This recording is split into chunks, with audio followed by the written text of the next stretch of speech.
Parkour!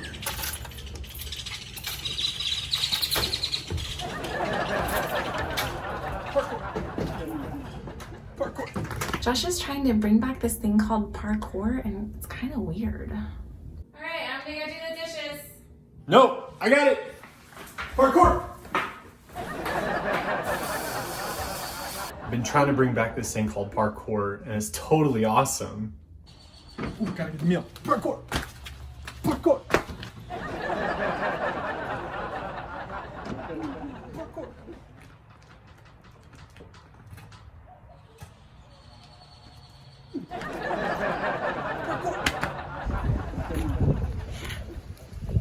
Hey guys, this is my favorite form of parkour. You ready? Parkour. Go, go, go! Parkour!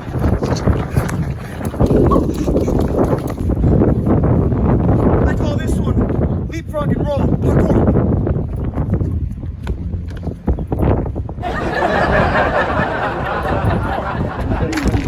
Parkour!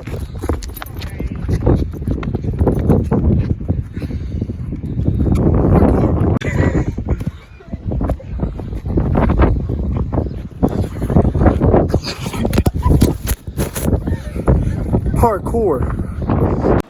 When I think of parkour, I think of a thrill, a moment of just adrenaline, even if you're not really good at it.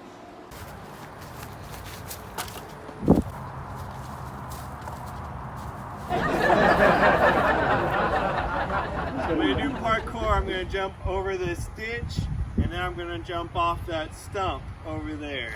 What? Parkour! Parkour!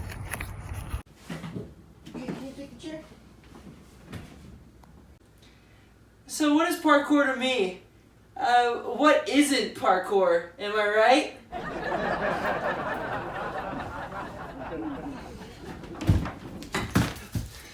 Parkour! Parkour!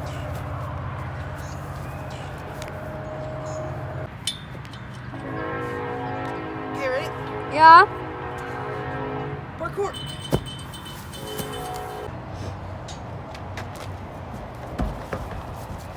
Parkour!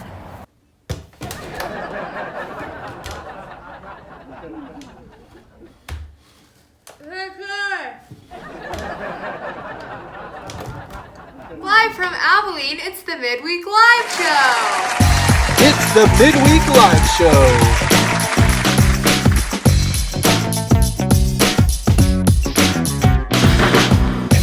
Featuring your middle school minister, Avery Rosenquist.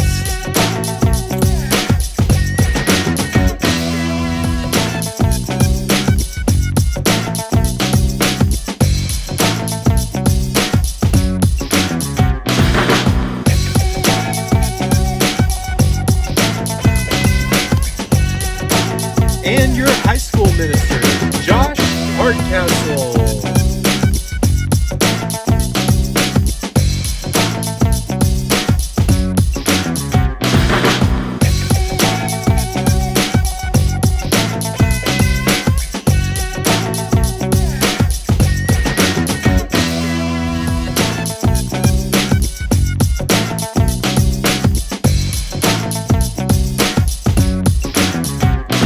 And now, please welcome your hosts, Josh and Avery.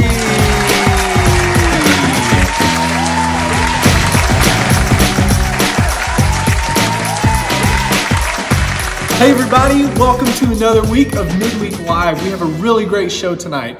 Hannah Garza is going to be joining us later, and then we have Riker and Caleb and Dennis also joining us. We have a very special guest that we're highlighting for Student Spotlight. And then to wrap it all up, a young and upcoming artist will be sharing one of their songs with us here tonight. And I also want to remind you about the late night after show with Dennis that will be happening live on our YouTube channel as soon as we wrap up at 8 o'clock. It's been kind of a disappointing time over the past 5 weeks with everything going on in the world. And so it's nice to hear something positive that's going on. One man has stepped up to the plate for all of us and given us a glimpse of hope in our world, and that man is John Krasinski. This past week, John, or Jim as most of us know him, saved prom for a lot of high school students by hosting a virtual prom. It was a night for seniors to get dressed up, take pictures, eat a nice to-go meal, and still have a dance.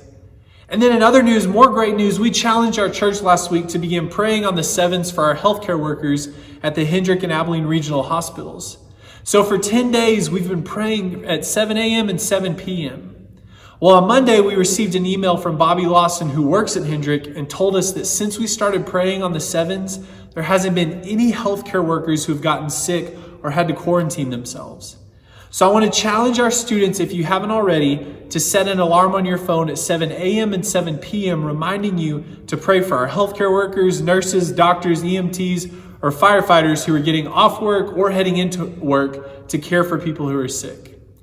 And there's a lot of news swirling around the NFL this week. Tomorrow's the NFL draft, which will be held online rather than in person. So now the players have the ability to go into their room and cry when they get drafted by the Browns or the Bengals.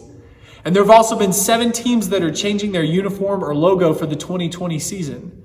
Those include the Browns, who are going for a more traditional look, as opposed to the old Browns uniforms, which apparently wasn't traditional enough. There's also the Indianapolis Colts, who are unveiling new uniforms and logo. And this new C will be a part of their upcoming uniform and fan gear. It probably would have looked great if they had kept the C looking like a regular C, but they tried to incorporate the state outline of Indiana. Now it just looks like someone got hungry. And the LA Rams can't decide who they want to be on the field for sure, but also when it comes to their new logo. There have been many variations throughout the years, but this latest one just looks like it belongs in a gas station or someone's bad haircut. And then there's the Tampa Bay Buccaneers. I don't really have a problem with their new look. It's an homage to their Super Bowl glory days. I just feel sorry for the guys that they made that take the pictures in them. Oh, they seem so uncomfortable. Anyways, we've got a great show for you coming up tonight. Stick around and we'll see you back in a second. All right, guys. So thanks again for tuning in tonight with us. Tonight we actually have Hannah Garza, who is going to be our summer intern, joining us. Hannah, how's everything going for you right now? Good. Yeah. Pretty weird, obviously, weird times. But yeah, it's going well. It's good. And the weather's nice, so I'm happy. Yeah, it does. It looks nice out in your backyard. How do you survive being trapped indoors all day?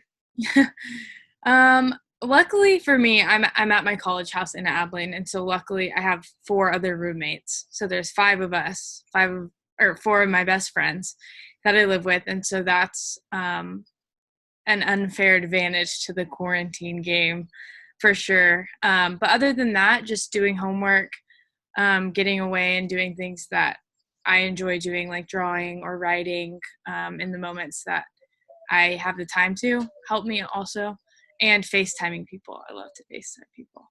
So. Yeah, that's awesome. So what do you feel like gives you the most life? The things that you do, like what gives you the most energy? I really enjoy writing and drawing. Like I just said, I really enjoy doing that by myself. It's like when people say like, oh, running clears my head. Definitely not me. I don't run to clear my head, but I like to write and draw to clear my head for sure. Okay. Awesome. So tell us, we're doing this series called Jesus BC, and we're looking at how we can find Jesus in the Old Testament through different characters, different men and women in the Old Testament. So who did you choose today and why? I chose Job from Job. And I chose him because one of my mentors, John Boyles, he told me this last year, or maybe earlier than that, but he told me that the story of Job and the book of Job was his favorite in undergrad. Like he just felt like he could always go to it. And so ever since he said that, it always sparked an interest, like, why did he think that, or why was that true? And rather than just asking him, I thought it would be way more fun if I looked for myself. And I think in doing that, I've realized that it's also something that's really close and personal to me now, because of the story of it and because of who Job is, for sure. Yeah, and so I think a lot of our students have probably heard the story of Job growing up, but just from your perspective, can you give us a brief summary of the story of Job and how you see that story of Job? Yeah, of course. So pretty much Job is this awesome, righteous, incredible man, stand-up guy. I always think of like a present day, just like American dream kind of guy. Like he just has a wonderful family, wonderful job. That's just kind of what I think of. And so good guy. And then in the beginning chapters, there's kind of a dialogue between God and someone else. And in that dialogue, somebody is asking God if they can tempt Job, like to see if he will if he'll feed into and go into the temptations that he wants to tempt him with. And God says, yeah, sure. Like, this is my man. Like, he's good. He can take it. And so essentially he starts being tempted. Bad, horrible things start happening to him. He gets sick. He loses all his possessions. Pretty much everything bad you can think of that starts happening to Job and in Job's life. And it's this constant thing throughout the entire book of Job's suffering. And his friends Job's friends come to him, and they're, trying to hype him up, trying to like do all these things for him. And they end up actually just kind of making things worse. They are telling Job, well, what did you do to make this happen? Or why is this happening? Kind of asking Job the questions as if this is something for him to fix. And Job just kind of says, like, that's not this story. That's not this narrative. God is just, but not in the way that we're thinking. God is not just based on the things I do or don't do.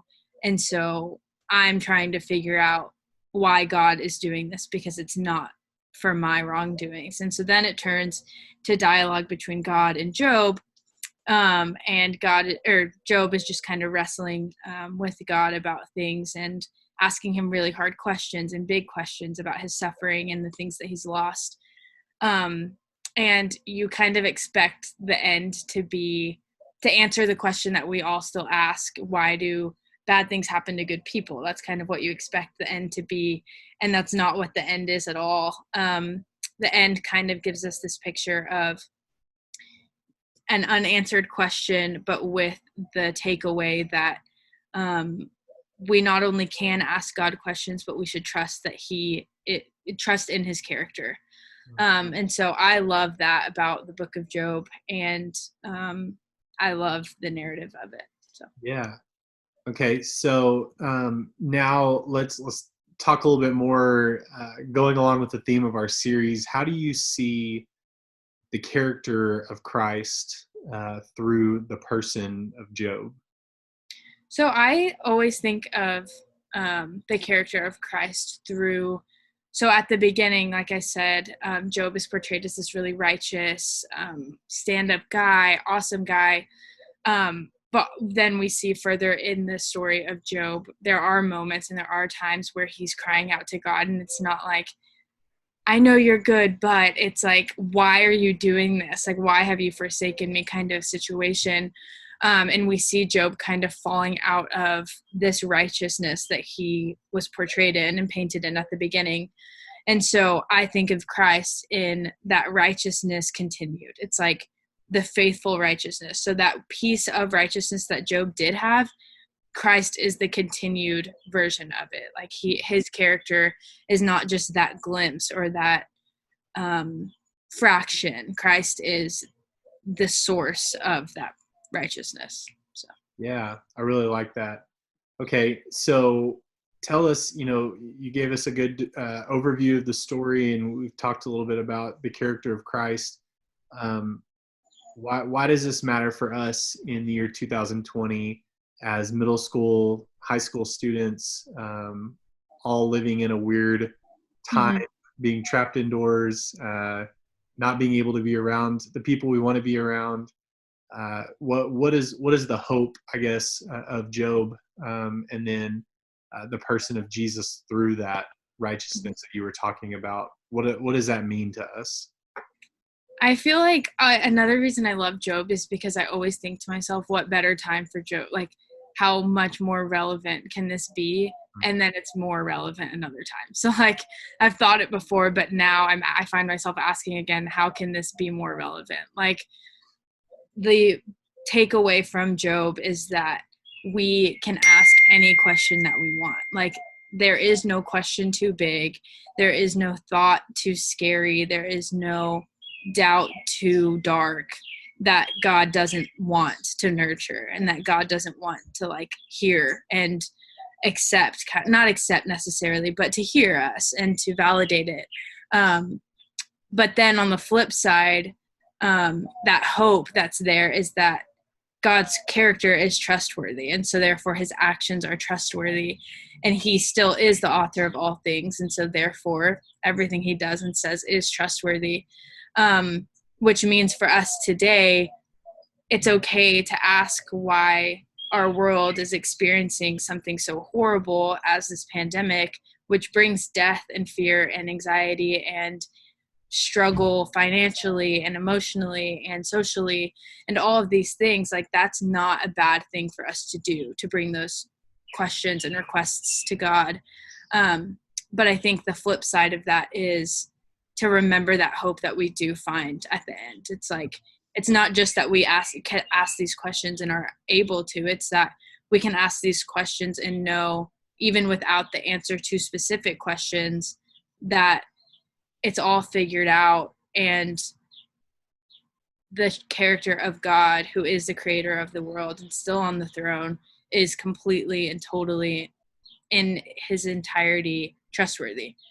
And so I guess that's what my takeaway would be, is just don't be afraid to bring the hard questions to God, but also don't be afraid that your questions aren't being answered directly. Yeah, that's good. I like, how you kind of wrap that up at the end, because I think it is important for our students to know that it's okay to ask hard questions. There's a book that I have found, I guess, to be essential as a part of my ministry, called Sticky Faith. And in that book, they talk about how doubt itself isn't toxic to our faith, but silent and unexpressed doubt is what's toxic to our faith. And so I think we want our student ministry to be a place where our students can ask those hard questions and know that it's okay to think through those things, because doubt is what helps you grow. Doubt is what pushes you to go find answers, rather than just trying to, I guess, be spoon-fed almost the answers. But, hopefully none of us will ever be in a situation like Job, where we pretty much have everything taken away from us. And like you said, everything that could go wrong did go wrong. But even all through that, Job still worshiped God, and he still loved God and sought a relationship with him despite those things. And so good stuff. Thanks for sharing with us. Any other thoughts? No, I think that's all I have. Hey, good. You did a really good job kind of sharing. You're a very deep thinker, and I think you have helped us think through a lot of really important qualities in our own faith as we try to strive to be disciples of Christ. So everybody else, you guys stick around for a little bit. We still have some more things to come in our show. Users. What's up, Zoomers? Guys, I can have y'all on my screen even when I'm not on Zoom. My character's not there. That's so cool. We're. Okay. Here we I think go. someone's random room. Victor's in a random room. Now the random room. Hey, befriend all of them. What a great ministry opportunity, Vic. For real. You don't. Ooh. Victor is choosing word. Where it says type guess here, that's where you gotta type your guess. I draw? Wait, where do I? Am I drawing? Yes, draw. Wait, where does it say type guess? Oh. And there's a bank of letters at the top. Kind of give you guess. Oh, it's 2 words. Ooh, ooh, Yeah. ooh. Oh my gosh. Did I get it? How do you type on it? Him. I don't know. I haven't played on my phone. Oh my gosh, Caleb. Wait, how do you choose? Victor, draw better. It says 1968. So that Stay on time. none of us has gotten it. Yeah. Time machine? Boo. Oh! Wait, how do you type what you want to do? What you want it to guess? A clock. There should be a spot on your screen where you can do that. This is what separates the good interns from the great interns. Oh my gosh.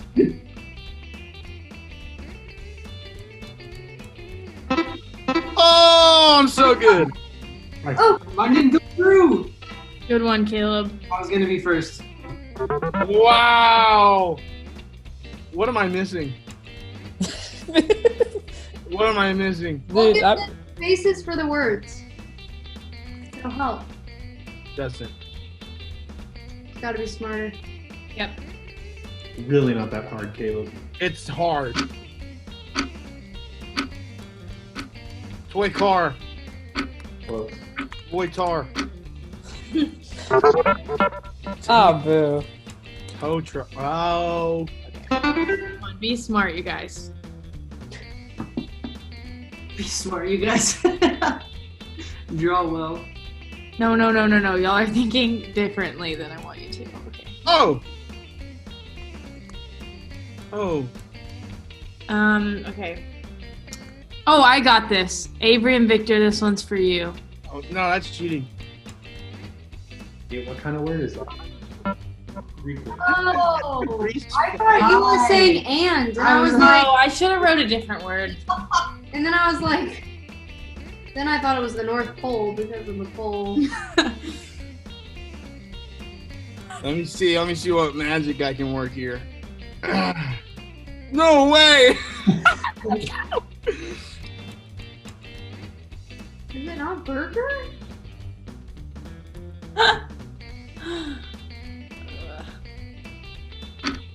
Turtle. Moses. Oh, Bible. Good one, Caleb. Bro, what? No flag. What about that is Ireland? Oh, wait. Nailed it. What? I definitely feel like you could have chosen better colors. Yeah. Oh. Good job, eh? No. What?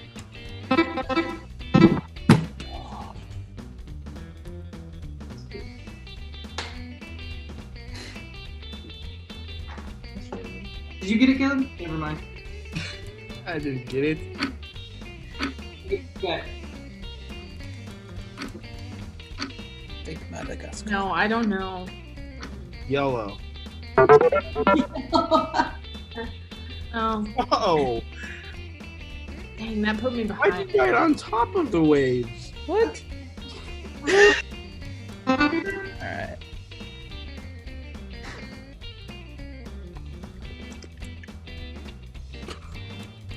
No, wait. Hannah's getting aggressive.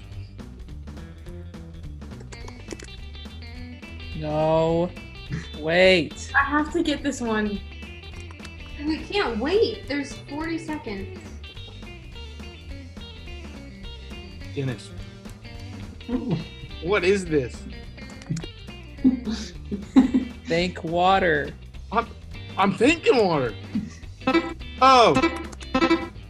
There it is. What is it?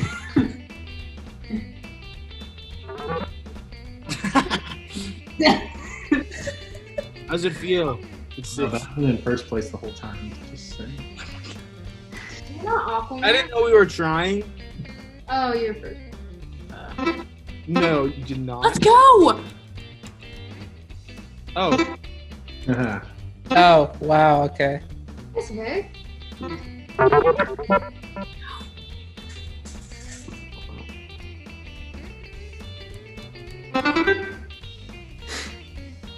Oh, I don't want. We'll do this guy. So my drawing skills are really put to the test here. Oh, I don't know how to spell this. How do you not know how to spell that? I'll tell you later. This is huge for my score. I have to get this one away. It's not letting me. It keeps. I don't know how to spell Oh, close. Oh my gosh, that was a good one for me. Nice job, guys. Hey. Good one. All right. I'm gonna stop recording now. This week's student spotlight is Benton Hanner, and Benton usually shares his gift of laughter with us at camp every year, and so we thought we'd give everybody a little preview. Check it out. It's Benton, and I'm here to tell you a few jokes. What happens when a dog eats a watch? He gets a lot of ticks. Did you hear about the fight at the candy store? Yeah, a lollipop got licked. What does the skunk say when the wind changes? It's all coming back to me now. Why did the farmer run a steamroller over his field of potatoes? 'Cause he wanted to raise mashed potatoes. What do you call a girl who gambles? Betty. What country is good for ice skaters? Iceland. What's up, everybody? This is Dennis. This is my new song that just came out on Spotify and Apple Music and iTunes and Amazon and all the great platforms. It's called Pull Me Close Again. I'm going to sing it for you guys right now. Hope you enjoy it.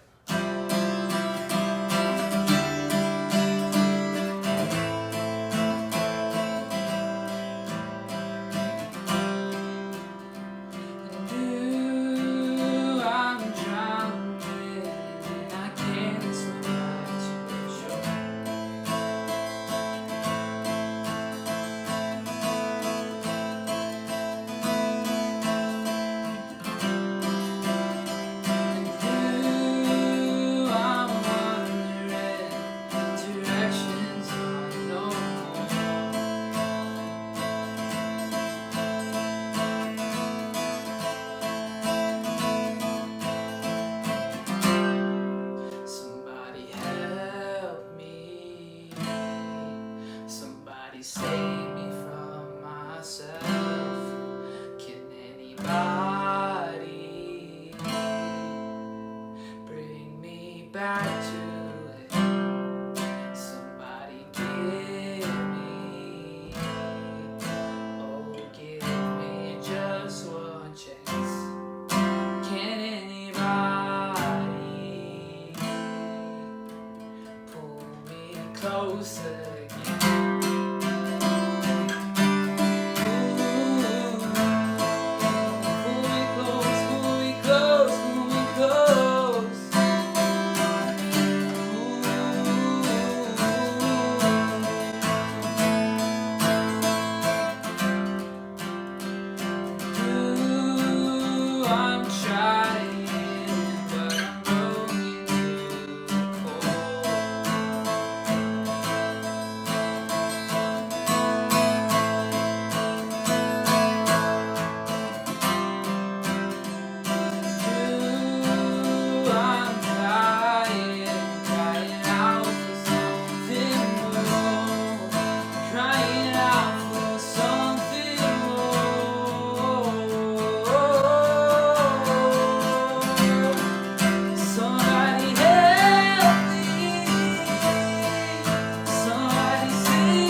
close again.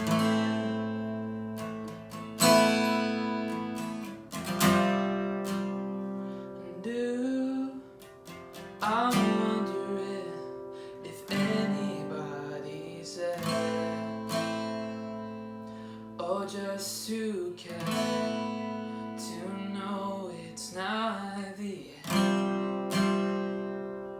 So why don't you pull me close again? Thank you guys so much for joining us tonight. I want to remind you to stick around and head over to our YouTube channel if you're watching this live, because Dennis is about to have a late night worship session you don't want to miss out on. And middle schoolers, Avery is hosting a talent show online, so she needs your submission by next Tuesday in video form to put together.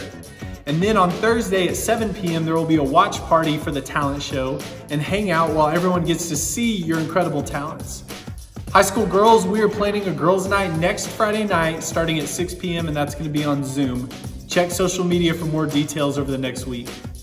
And finally, tune in at 4 p.m. on Sunday as Avery continues our series, Sorry Not Sorry, followed by small groups at 4:30. You guys rock, and we miss seeing you. We'll see you again on Sunday.